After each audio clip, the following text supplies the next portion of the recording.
Okay, kiddos, today, Friday, September 29, we're going to talk about domain and range. We're just going to do introduction to it, and then next week we're going to go over on this more. So let's just fill the blank parts first for the definition part that we always start with that. So introduction to domain and range. First, domain, the set of possible input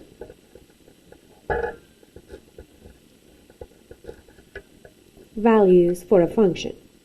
The domain represents the independent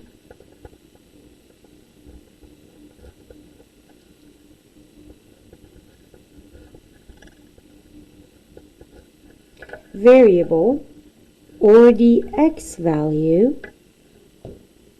The domain is listed as a discrete set of values or as an inequality from least to greatest.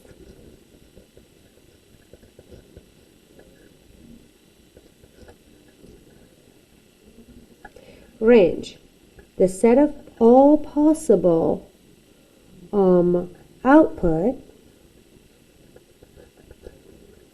values for a function. The range represents the dependent variable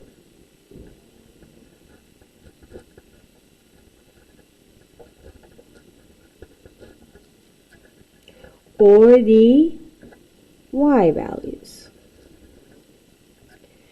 The range is listed as a discrete set of values or as an inequality from least to greatest again.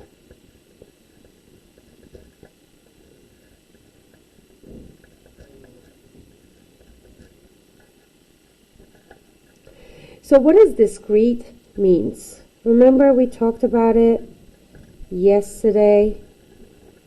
So it's basically disconnected dots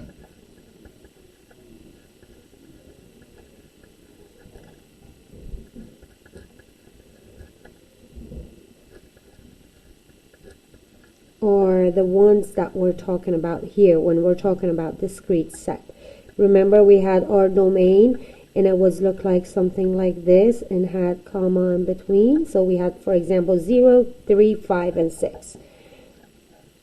That's our disconnected dots, which is known as discrete set. Oh, I'm sorry, I didn't see that.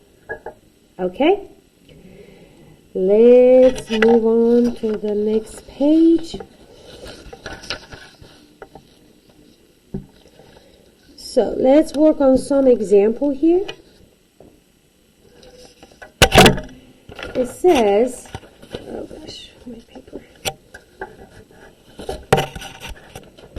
I can't fix this. Okay, I'm sorry, kiddos.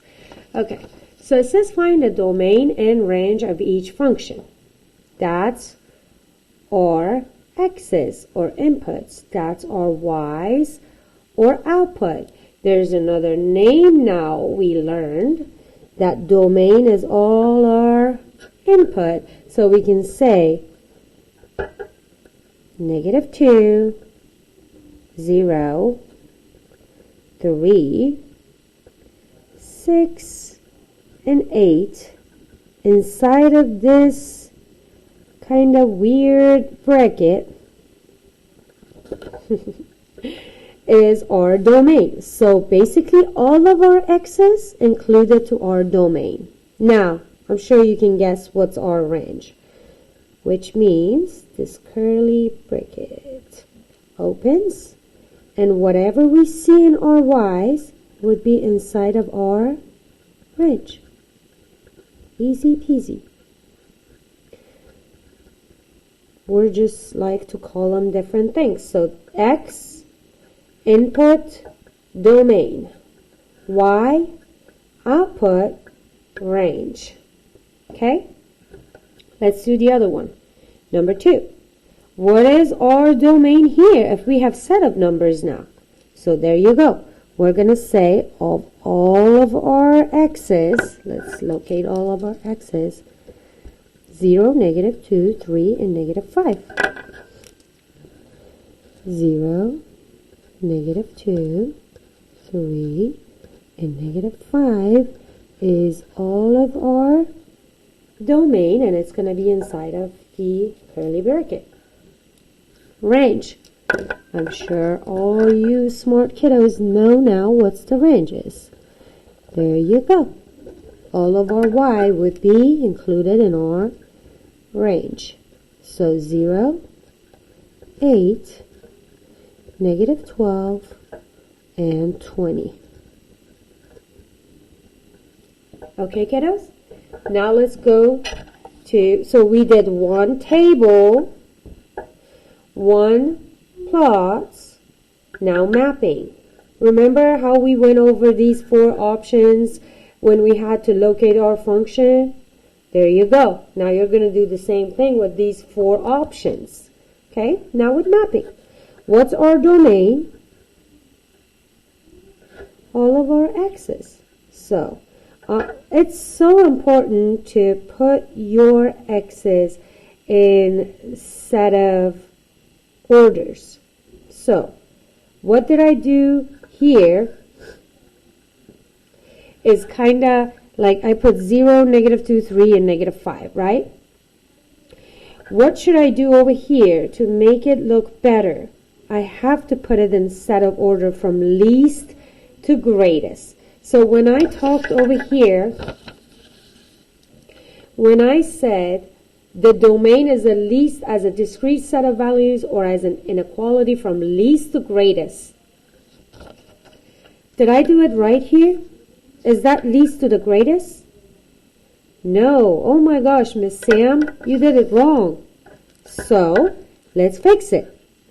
That is wrong. I just wanted you guys to see how we can make a little mistakes, okay? So if you write it down like this, that means this is our domain, but it's not from least to greatest. So let's do the right one now.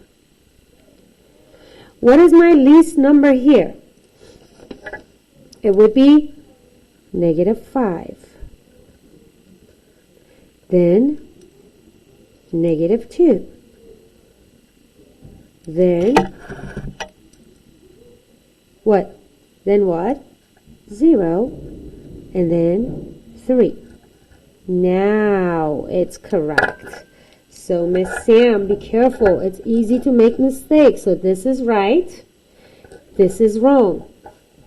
It's okay if you want to put it in this form and then transfer it to that form. Like you can see it better. Okay. Did I do it right over here? Is this from least to the greatest? No. Miss Sam, shame on you. So let's do it the correct way. What is the least number here? -12. So I'm going to put -12. Then it's going to be 0. Then it's going to be 8. And then it's going to be 20. There you go. Now it's correct. Okay. So this one is correct. This one is not. But again, it's okay if you want to put it in this form to see what numbers you have to deal with and then transfer it to the right form, okay? So now I have my domain, which is all of our x's from least to the greatest. All my range from the least to the greatest. Okay? Make sense? Okay. Now let's do over here in mapping. Oh, we have to fix these too, but I'm sure you guys can do it. I'm just going to do it fast. So this one is already in a set, correct way. So let's do this one.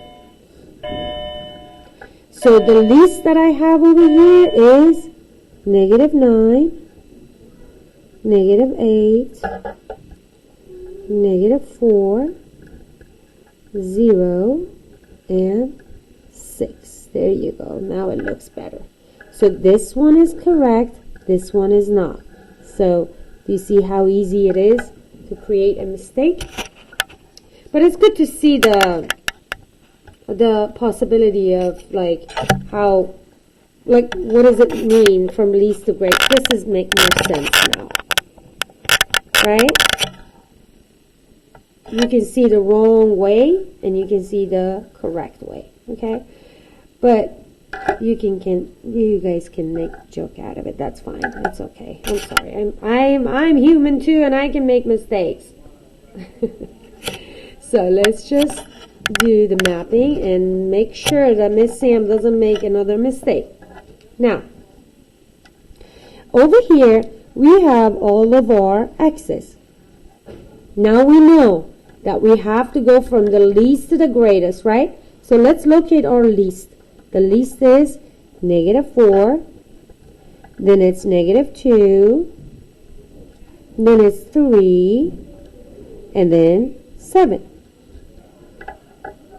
Boom, done. Let's do y. We have -8 as a least, -5, and 0.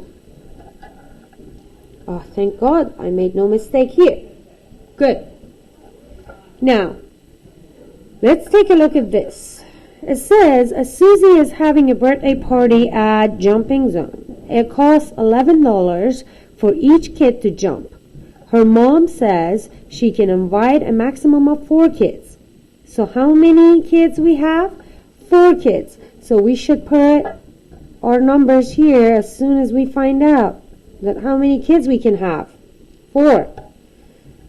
The mom doesn't let you have 5 kids. So that's why you don't have a spot for 5. So you're going to start from 1, 2, 3, and 4. Make a table to show the cost of inviting 1 to 4 friends. Then find the domain and range. Okay? So, it's easy to guess the domain, right? The domain is our x's. X is the one that our y depends on. So the cost depends on how many kids we have. So this would be our x. And that would be our y. So that would be our domain. I have to go from the least to the greatest. So 1, 2, 3, and 4. I'm done with my domain. I'm not going to worry about that part. But then the cost for each of these kids. We know it costs $11 for each kid, right?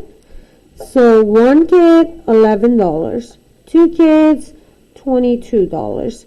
3 kids, $33. 4 kids, $44, right? So the range for the y would be least to the greatest. So 11, 22, 33, and 44. Did Miss Sam made a mistake here? I don't think so. There you go. That's correct. It's least to the greatest. That's my x's. That's my y's. That's my domain. That's my range. Okay? Let's talk about the graph now. Find the domain and range of the function. We have discrete points.